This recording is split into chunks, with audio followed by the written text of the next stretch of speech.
To call Huawei a telecom juggernaut is something of an understatement. This growing influence has thrust the Chinese firm into the headlines over a range of issues. So, why is it on the public's radar?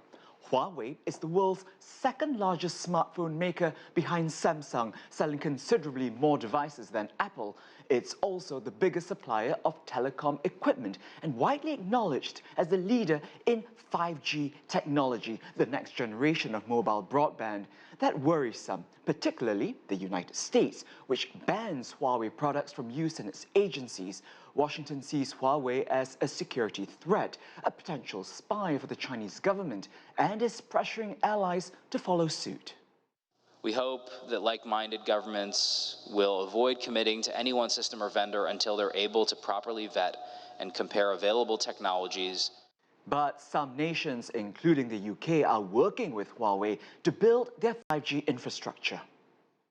We're looking at the risks that arise from their security and engineering processes, as well as the way these technologies are deployed in our national telecom networks. The flag of origin of 5G equipment isn't important, but it is a secondary factor. And yet, there's been fallout. British Defence Secretary Gavin Williamson lost his job, accused of leaking information on the Huawei deal discussed during a closed security meeting. The arrest of Huawei CFO Meng Wanzhou in Vancouver has strained Canada's relations with China. She faces extradition to the US, accused of fraud and conspiring to violate sanctions on Iran.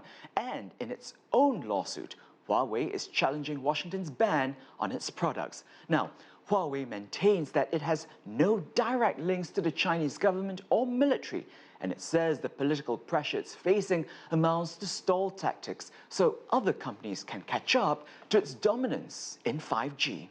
Gerald, CGTN, Washington.